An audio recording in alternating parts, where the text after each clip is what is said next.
नमस्कार, मैं हूं डॉक्टर मुनेश अरोड़ा।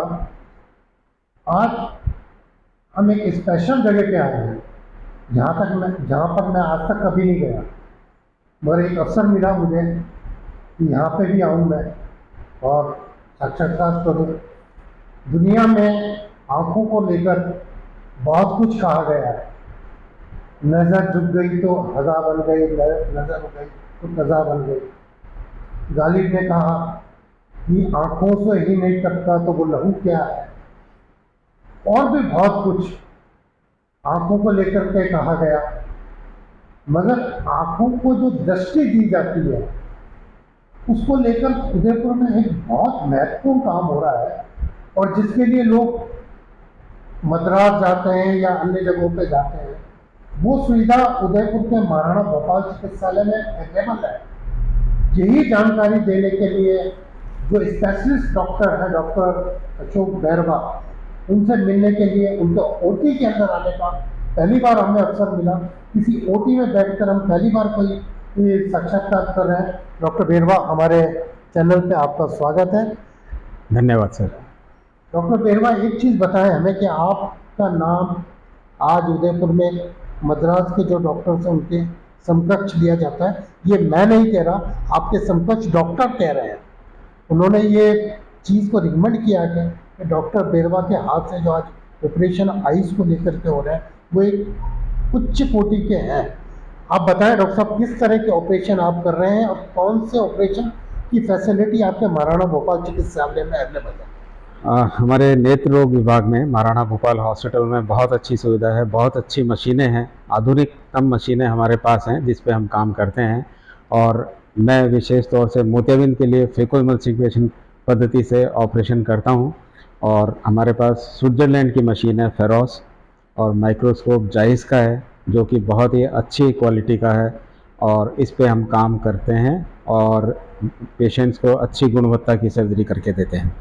डॉक्टर साहब, फीको की जो बात कही है आपने, फीको पर लेकर के बहुत सारी भ्रांतियाँ भी रहती हैं लोगों के अंदर, तो थोड़ा सा मुझे ये समझाने की कोशिश करें, क्योंकि उदयपुर की जनता आदिवासी क्षेत्र में रहती कि फीको आखिर है क्या चीज़, क्या आप उसके अंदर, क्योंकि बताते हैं कि ये बहुत इजी टेक्निक है आइज़ को, ये जो तरीका है, जो कैटरेक्ट होता है उसको बचाने के लिए, उसको रिमूव करने के लिए। फेको इमल्सिफिकेशन पद्धति से मोतियाबिंद का ऑपरेशन किया जाता है, और मोतियाबिंद आज के समय में विश्व में अंधता का सबसे बड़ा कारण है जो कि क्योरेबल है, जिसका इलाज संभव है।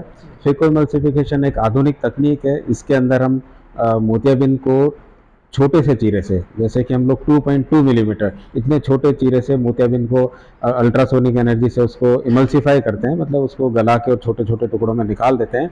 और इसके अंदर हम इंजेक्शन से फोल्डेबल लेंस डालते हैं। और इस पे एडवांटेज ये है कि यह ऑपरेशन बिना इंजेक्शन के भी किया जा सकता है, सिर्फ सुन्न करने की आई ड्रॉप डाल के और ये ऑपरेशन हो जाता है, जिसको हम टॉपिकल फेको इमल्सिफिकेशन कहते हैं। फेको इमल्सिफिकेशन का फ़ायदा ये है कि ऑपरेशन एक तो ऑलमोस्ट नॉर्मल आई में हो जाता है, मतलब छोटे से चीरे में आई के अंदर की जो फिजियोलॉजी है, फ्लूइडिक्स है, वो डिस्टर्ब नहीं होता है। पेशेंट को ऑपरेशन के बाद फास्टर रिकवरी, मतलब उसका रिहेबिलिटेशन बहुत जल्दी हो जाता है। अगले ही दिन से पेशेंट अपना रूटीन वर्क कर सकता है, अपने काम पे जा सकता है। और तीसरा फ़ायदा है कि इसमें चश्मे का नंबर जो बहुत ही कम आता है। ओके डॉक्टर साहब, जो मुख्य बीमारियां जो आँखों की हैं, जैसे मोतियाबिंद हो गई, कैटरेक्ट हो गया, या रेटिना की हो गई, या रेटिना डिटेक्ट, ये क्या चीज़ है? थोड़ा सा इस पर भी फोकस करें ताकि लोग ये समझ सकें कि किस किस की बीमारियों का इलाज अपने आप बहुत इजीली आपके स्टाफ के द्वारा किया जा रहा है।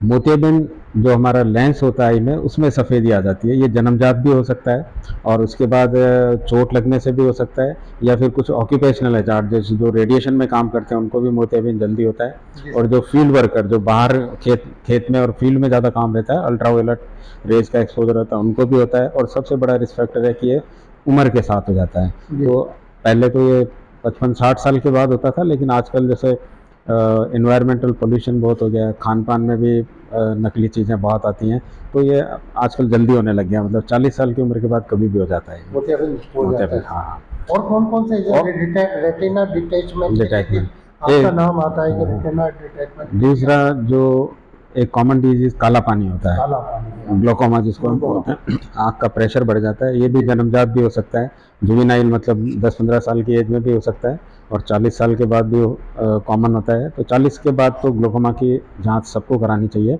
जी। इस 40 की एज अपने आप में रिस्क फैक्टर है, और इसके अलावा डायबिटीज़ है किसी को, या फिर हाई मायोपिया, माइनस का मोटा चश्मे का नंबर है, तो उन लोगों को भी ग्लोकोमा होने के चांसेस ज़्यादा रहते हैं। जी। और इसके लिए हम लोग सबसे पहले तो मेडिकल मैनेजमेंट मतलब कि ड्रग से ट्रीटमेंट करते हैं, और जब मैक्सिमम ड्रग से कंट्रोल नहीं होता है तो फिर इसके लिए कुछ सर्जरीज होती हैं, वो करते हैं हम लोग। जी सर। इसके अलावा हम देखें तो रेटिना की डिजीजेस बहुत कॉमन है। आज इंडिया डायबिटीज़ का वर्ल्ड में कैपिटल बन गया है। जी। मतलब हर 30% से ज़्यादा, इवन कभी कभी तो लगता है 50% लोगों को डायबिटीज़ है यहाँ पे, बहुत कॉमन है। हाँ हाँ, डायग्नोज है। तो डायबिटीज़ जिनको होता है उनको डायबिटिक रेटिनोपैथी, मतलब एक कुछ सालों के बाद आँख के पर्दे में सूजन आ जाती है, जिससे दिखना कम हो जाता है, ब्लीडिंग हो जाती है, पर्दा खिसक सकता है, और मतलब ब्लाइंड भी कर सकती है डायबिटीज़। इसके अलावा ब्लड प्रेशर भी बहुत कॉमन है, हाइपरटेंशन ऑलमोस्ट सभी को होता है। तो हाइपरटेंसिव रेटिनोपैथी, इसमें भी पर्दे में पानी भर जाता है, सूजन हो जाती है, दिखाई देना कम हो जाता है। तो इन सब चीज़ों को मेडिकल कंट्रोल रखें, जितना जल्दी ध्यान रखेंगे और जितना कंट्रोल रखेंगे उतना ही रेटिनोपैथी होने के चांसेस कम रहेंगे। डॉक्टर साहब एक चीज़ और है कि आज की चीज, एक चीज़ बड़ी कॉमन हो गई है कि लेंस डालते हैं। लेंस को लेकर के बड़ा कंफ्यूजन है कि एक तो सरकार, आप लोग फ्री में लोगों को सुविधा देते हैं लेंस की, लेंस डाल देते हैं, फिर उसके बाद जो रेंज बाजार में बताई जाती है तो आदमी इतना ज़्यादा कंफ्यूज हो जाता है। उस कंफ्यूजन को कैसे दूर करेंगे? लेंस एक्चुअली होता क्या है, और लेंस की जो प्राइसेस को लेकर के जो लफड़ा है, मतलब दिमाग में कंफ्यूजन होता है उसको लेकर। लेंस मोतियाबिंद की ऑपरेशन के दौरान लेंस का प्रत्यारोपण आँख के अंदर करते हैं। जी सर। ये एक फोल्डेबल मटेरियल का बना होता है जो हम फेकोएमल्सिफिकेशन में डालते हैं। जी। और ये बेसिकली जैसे आँख के चश्मे का नंबर होता है, उसी तरह से हम आईओल मास्टर या आँख की एक तरह से सोनोग्राफी करके हम इस लेंस का क्या नंबर होना चाहिए इस आँख में लगने वाला, वो हम निकालते हैं। जी सर। और उसी नंबर का लेंस हम लगाते हैं। और ये तो एक बहुत ही मतलब राजस्थान सरकार ने एक बहुत अच्छी सुविधा जनता के लिए दे रखी है कि फ्री में लेंसेज की सप्लाई हो रही है। जी। और अच्छी क्वालिटी के ही हैं। और इसके अलावा मार्केट में बहुत सारी वैरायटी अवेलेबल है, तो वो डिपेंड इसका कर। फायदा क्या है सर? जो इतनी वैरायटी तो है, कोई कहता है इंफ्रारेड को है, कोई कहता है स्क्रीन टाइमिंग को लेकर ये लेंस है, कुछ कोई और कुछ बताता हाँ, है। ये क्या चीज़ है उसको लेकर जो कंफ्यूजन है? जैसे मोनोफोकल लेंस आता है, एडवांस्ड मोनोफोकल आता है, ट्राईफोकल आता है, मल्टीफोकल आता है, ये अलग अलग तरह के लेंसेज हैं। जी। इनमें जैसे मल्टीफोकल है तो उसका पर्पज़ ये होता है कि ऑपरेशन के बाद पेशेंट को चश्मा नहीं लगाना पड़ेगा। अच्छा। हाँ, ओके। उसका आइडिया ये है, बट कभी कभी नंबर आ जाता है। जी सर। तो हम लोग तो प्रीफर यही करते हैं कि मोनोफोकल या एडवांस्ड मोनोफोकल डालते हैं। Advance mono. हाँ हाँ, और बाकी ओके। जो चश्मे का नंबर लगा लेते हैं पेशेंट। जी जी। तो उससे एडवांस मोनोफोकल जो एक बार डल गया आपके हाथ से, तो उसके बाद फिर उसको लाइफ टाइम में चेंज करना पड़ता है या? नहीं, एक बार जो लेंस डल गया है वो लाइफ टाइम के लिए ही रहता है। जी। और उसके बाद हम देखते हैं, पेशेंट का विज़न देखते हैं, जी। अगर चश्मे का नंबर आता है तो वो हम पहनने को एडवाइस करते हैं। जी।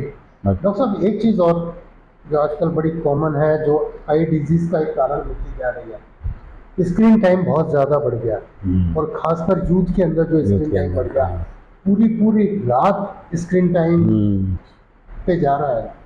क्या दुष्परिणाम देखते हैं सर आप? आपने बिल्कुल ठीक कहा, स्क्रीन टाइम लोगों का बहुत ही बढ़ गया है। स्क्रीन टाइम जब ज़्यादा होता है ना तो हम अपनी पलकों को झपकाना कम कर देते हैं। जी। होता क्या है कि 1 मिनट में हम लोग 14 से 16 बार ब्लिंक करते हैं, पलक को झपकाते हैं। जी। और जब स्क्रीन पे काम करते हैं तो ये ब्लिंक रेट कम हो जाती है। ओके। तो जैसे मान लो कि 14 से 16 की जगह 10 हो गई या 5-7 रह गई, तो ब्लिंक जब कम होता है तो आँख में जो आंसू की टीयर फिल्म है वो इवेपोरेट हो जाती है, सूख जाती है वो, और आँख में ड्राइनेस आ जाती है। जी। तो स्क्रीन टाइम जिनको ज़्यादा होता है उनकी कंप्लेंट ये रहती है कि आँख में जलन हो रही है, आँख में भारीपन हो गया, आँख में चुभन हो रही है, जी। सर में दर्द हो रहा है, आँख में दर्द हो रहा है। जी जी। तो स्क्रीन पे काम करते हुए इम्पॉर्टेंट है कि एक तो आप बीच बीच में ब्रेक लें, जैसे 20 मिनट का काम किया तो उसके बाद आप 20 मिनट दूर देखिए और 20 सेकंड का ब्रेक लें। और सबसे इम्पोर्टेंट है आप पलक बराबर झपकाते रहें ताकि और वो गीला रहे, आँख गीली रहे, ड्राइनेस नहीं आए। नहीं हो, हाँ आँख वेट रहे, टीयर फिल्म हाँ। फैलती रहे आँख पे। और इसके अलावा लुब्रिकेटिंग आई ड्रॉप्स आती है, आर्टिफिशियल टीयर आई ड्रॉप्स आती है, ओके। उनका इस्तेमाल कर सकते हैं। ओके। और डॉक्टर साहब एक चीज़ और बताएं कि आजकल क्या कारण है कि जो बच्चा पैदा होता है आते ही उसको चश्मा लग जाता है, या कोई और कारण से, जो आप कारण आपने बताया कि फूड में आज इतनी वैरायटी आ गई है कि वो डेफिशिएंसी क्रिएट करती है, या माल न्यूट्रिशन होता है, या और कोई कारण है। अब तो बच्चा जो पैदा होता है उसको लेकर के किस तरह से माँ बाप को क्यों करना चाहिए, क्योंकि आइज एक ऐसी चीज़ है, नियामत है ऊपर वाले की, अगर एक बार ख़त्म हो गई तो फिर आप लोग खुद कहते हैं कि सर उसको वापस उसी ओरिजिनल सिस्टम। आपने बहुत अच्छा सवाल पूछा है। ये बच्चे मतलब आगे देश का भविष्य होते हैं, जी सर। तो आंखों की देखभाल जन्म के साथ ही शुरू हो जाती है। जब बच्चा जन्म लेता है तो फिर उसकी आई चेकअप या पूरा बॉडी चेकअप नियोनेटोलॉजिस्ट करते हैं, जी। है ना। और आँख में अगर कोई तकलीफ लगती है तो वो उनको हमारे पास भेजते हैं। आँख में अगर कुछ ऐसी बीमारी आती है जैसे कि जन्मजात मोतियाबिंद है, भेंगापन है, या आँख की बनावट में कोई विकृति है, आँख नहीं बनी है, छोटी बनी है, तो अगर कोई ऐसी कंडीशन है जिसका इलाज कर सकते हैं तो वो हम इलाज करते हैं। जी सर। फिर इसके बाद जैसे बच्चा जब 2-2.5 महीने का होता है तो फिक्सेशन डेवलप करता है। फिक्सेशन का मतलब है कि वो कुछ देर तक अपनी माँ को, अपने फादर को देखता है ओके। है ना। उससे पहले तो बच्चा बस सर्चिंग मूवमेंट रहते हैं, इधर उधर देखता है, कहीं भी फिक्स नहीं करता है। ओके। तो 2.5 महीने पे अगर बच्चा फिक्स नहीं कर रहा है, पेरेंट्स की तरफ नहीं देख रहा है, तो उसका चेकअप कराने की ज़रूरत है कि आँख में जन्मजात मोतियाबिंद या पर्दे की कोई विकृति वो तो नहीं है, है ना। फिर इसके बाद जैसे बच्चा थोड़ा बड़ा होता है, साल 6 महीने का होता है, खेलता है, पैदल चलने लगता है, फिर वो सराउंडिंग्स में इंटरेस्ट लेने लगता है, टीवी चल रहा है उसको देखता है, कोई भी गेस्ट आ रहे हैं तो उनको देखता है, रिकॉग्नाइज करने लगता है सबको। फिर इसके बाद 1, 2, 3 साल की एज में अगर आपको ऐसा लगता है कि बच्चे को कम दिख रहा है, इंटरेस्ट नहीं ले रहा है ना, चीज़ों की तरफ नहीं देख रहा है, तो आई चेकअप कराने की ज़रूरत है। और बच्चा जब स्कूल जाने लगता है 3.5-4 साल के बाद, जब वो पढ़ने लगता है तो उसके नज़र की जाँच, नर्सरी में जाना शुरू हाँ, होता है। तब फिर डॉक्टर को दिखा के उसकी नज़र की जांच करें। जैसे हम लोग चार्ट पे देखते हैं 6/6, 6/9, तो अगर कमज़ोर है तो उसका उसी एज पे चश्मे के नंबर की जांच करा के चश्मा पहनाना शुरू कर दें। जी। और अब क्या है, जैसे जैसे एजुकेशन का स्तर बढ़ा है, समाज में हर जगह पे अवेयरनेस बढ़ी है, तो और स्कूलों में स्क्रीनिंग कैंप भी होते हैं बच्चों का आई चेकअप के, तो उससे हमें पता लग जाता है कि कुछ बच्चों की नज़र अगर कमज़ोर है तो उनको समय पे चश्मा पहनाना बहुत ज़रूरी है। अगर किसी बच्चे को 10 साल की उम्र तक चश्मे का नंबर पता नहीं लगता है तो उसके बाद उसकी आँख हमेशा के लिए कमज़ोर रह सकती है, जिसको हम परमानेंट, हाँ उसका परमानेंट नज़र कम रह जाती है, उसको हम एम्ब्लायोपिया बोलते हैं। डॉक्टर साहब हमने बच्चों की बात कर ली, हमने यूथ की बात कर ली, स्क्रीन टाइम की बात कर ली, मगर सबसे बड़ी प्रॉब्लम्स आईज की आती है सर बुजुर्ग लोगों को। बुजुर्ग जो सारी जिंदगी इस देश को देता है, अपने बच्चों को देता है, कमाता है, वो आईज की वजह से कई बार इतना लाचार हो जाता है। और आप अब क्योंकि निःशुल्क रूप से यहाँ कर रहे हैं, निःशुल्क लेंस डाल रहे हैं, तो वो लोग क्या क्या टिप्स आप देंगे उनको कि उनकी केयर हो सके, उनको आईज को लेकर। जो बुजुर्गों में जो कॉमन प्रॉब्लम होती है, एक तो मोतियाबिंद की हमने बात की, ग्लाकोमा काला पानी भी कॉमन है, मतलब, और डायबिटीज़ भी कॉमन है। तो डायबिटिक रेटिनोपैथी, उसके लिए डायबिटीज़ के लिए लेज़र हैं, इंट्राविट्रियल इंजेक्शंस हैं, और या फिर एडवांस्ड होता है तो कुछ ऑपरेशन वगैरह की भी ज़रूरत पड़ती है, तो वो सब चीज़ें समय पे की जाए। इसके अलावा इंसान की जो एवरेज एज बढ़ी है, साइंस ने इतनी प्रोग्रेस की है कि एवरेज एज बढ़ी है। मतलब आजकल आप देखें कि 80 साल तक तो लोग फिट रहते हैं, फिर काम भी करते हैं, कॉमन है। तो इस वजह से एज के साथ होने वाली कुछ बीमारियां, जैसे एज रिलेटेड मैक्यूलर डिजनरेशन, मतलब आँख का पर्दा सूख जाता है, गलने लग जाता है, एज रिलेटेड मैक्यूलर डिजनरेशन। तो इसमें नज़र धीरे धीरे कमज़ोर हो जाती है, तो ये बहुत ही कॉमन प्रॉब्लम है आजकल।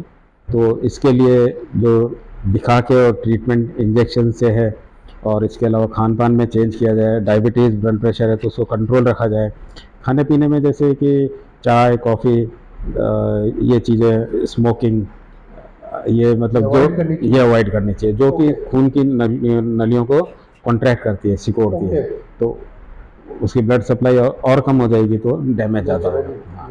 और खाने में हम लोग सलाह देते हैं कि जैसे हरी सब्जियाँ, जी। फ्रूट्स, ये जो पीली चीज़ें हैं, गाजर, पपीता, जी। वाई के लिए विटामिन ए होता है उनमें, जी। वो अधिक मात्रा में लें। विटामिन ए की ज़्यादा मात्रा में तो हाँ, बेसिकली सारे चाहिए न्यूट्रिशन तो, जी सर। बैलेंस डाइट चाहिए, उसमें इलेक्ट्रोलाइट्स, विटामिन ए, सी, ई ये सब होने चाहिए। डॉक्टर साहब, जनता को आप क्या टिप्स देना चाहेंगे कि उनको कोई प्रॉब्लम हो तो वो किस तरह से क्योर करें और किस तरह से आपकी सुविधाओं का लाभ ले सकें? लोगों को मेरी यही सलाह है कि अगर आपकी आंखों में कुछ भी तकलीफ होती है किसी भी एज पे, तो आप अपने आप से ट्रीटमेंट ना लें, है ना। आप अच्छे एक नेत्र रोग विशेषज्ञ को दिखाएं, एक्सपर्ट को, और उनकी सलाह से ही दवा डालें। जी। एक कॉमन जो प्रॉब्लम हम देखते हैं कि आप पेशेंट सीधा दवाई की दुकान पे जाता है और दुकान के दवाई वाला उसको स्टेरॉयड आई ड्रॉप पकड़ा देता है। स्टेरॉइड स्टेरॉयड अवॉइड करना चाहिए बिल्कुल स्टेरॉइड को। बिल्कुल, कभी भी डॉक्टर की सलाह के बिना कितने टाइम तक कितनी बार डालना है, डॉक्टर की सलाह से ही डालना है। जी। और बाजार से आपको नहीं लेना है, क्योंकि इन्वेरिएबली दुकान वाला आपको स्टेरॉयड ड्रॉप ही देगा। आपने सुना होगा एक आई ड्रॉप पायरिमोन आती थी पहले, जी। पायरिमोन। पायरिमोन ने बहुत सारे लोगों को अंधा किया है। क्या बात कर रहे हैं हाँ, डॉक्टर? It's news. ओके, क्यों, कारण क्या रहा? कारण स्टेरॉयड जब लंबे टाइम तक डालते हैं ना, तो स्टेरॉयड का साइड इफेक्ट है कि आंख में मोतियाबिंद हो जाता है और काला पानी हो जाता है। और अगर काला पानी हो जाता है तो कई बार पेशेंट उस स्टेज में आता है कि आँख की नस सूख चुकी होती है, जी। जिसका फिर अब इलाज संभव नहीं होता है। हाँ, ये मुझे डॉक्टर वर्मा ने भी कहा था कि एक बार हमारी कोई भी नस अगर सूख जाती है या वो काम में नहीं आती, चाहे कान की हो चाहे किसी और पार्ट की हो, तो उसको अभी हमारी साइंस इतनी एडवांस हुई है कि उस नर्वस सिस्टम को वापस रीजनरेट कर सके या उसको एक्टिव कर सके। बिल्कुल बिल्कुल सही कहा जी। आपने। बॉडी में कहीं भी अगर नर्व डैमेज हो जाती है तो वो रिकवर नहीं होती है। जी। आँख की नस सूख गई तो दिखना बंद हो जाएगा, जी, जी, दिखाई देना बंद हो जाएगा। जी सर। और आप देखें जैसे पोलियो पहले तो था, अब तो नहीं होता है, लेकिन काफ़ी कम है। तो पोलियो में जैसे पैर में लकवा हो गया तो उसको ठीक नहीं कर सकते हैं। अब उसको बस मसल को है जो दूसरी जगह मतलब सर्जरी करके उसको छोटी बड़ी करके और थोड़ा सा सुधार सकते हैं, लेकिन नर्व ठीक, टेंडिंग्स खोल देते हैं बस, हाँ, काट के उसको लंबा कर देते हाँ, हैं। लेकिन नर्व ठीक नहीं होती, नर्व तो ठीक नहीं होती, वो नेचुरल मोमेंट तो उसका जो बनना चाहिए वो नहीं आएगा। जी। ये थे डॉक्टर बैरवा साहब, जिन्होंने जो यहाँ पर सुविधाएं अवेलेबल है और मोतियाबिंद के अंदर जो टिकों को लेकर के आप काम कर रहे हैं और एक अंतर्राष्ट्रीय स्तर का काम कर रहे हैं महाराणा भोपाल चिकित्सालय में। मैं भी जनता से अपील है कि अगर आपको आंखों की कोई भी प्रॉब्लम है तो आप डॉक्टर बैरवा से कॉन्टैक्ट कर सकते हैं। ओटी में भी मिलते हैं, बाहर भी आपका उनका डे रहता है, वहाँ भी अवेलेबल रहते हैं और उनका पूरा स्टाफ। एक डॉक्टर साहब लास्ट क्वेश्चन और पूछना था, विपिन माथुर साहब से भी मेरी बात हुई थी, प्रिंसिपल साहब से। जगह को लेकर आपको कमी आ रही है, क्योंकि मैंने भी देखा कि बहुत ज़्यादा ऑपरेशन आप 30-40 ऑपरेशन कर रहे हैं, तो लगे कि कमी काफ़ी कुछ ऑपरेशन थिएटर को लेकर है। डॉक्टर विपिन माथुर साहब का मैनेजमेंट बहुत अच्छा है, हॉस्पिटल को बड़े अच्छे से संभाल रखा है, बहुत अच्छा काम कर रहे हैं वो। जी सर। और जगह का तो जहाँ तक सवाल है, नंबर ऑफ पेशेंट बढ़े हैं, हर जगह पे ही है थोड़ा सा, वो अब जब भी सुविधा होगी तो इसको मैनेज करेंगे। रिक्वायरमेंट है, रिक्वायरमेंट तो काफ़ी है, जगह की कमी है थोड़ी। ये डॉक्टर साहब बैरवा ने बताया कि यहाँ पे भी रिक्वायरमेंट है कि ऑपरेशन थिएटर को बढ़ा दिया जाए और लोगों को अधिक सुविधा दी जा सके। एक बार फिर हम डॉक्टर साहब से मुलाकात करेंगे और जानकारी लेंगे। डॉक्टर साहब, आपको हमारे चैनल पर बहुत बहुत नमस्कार। धन्यवाद।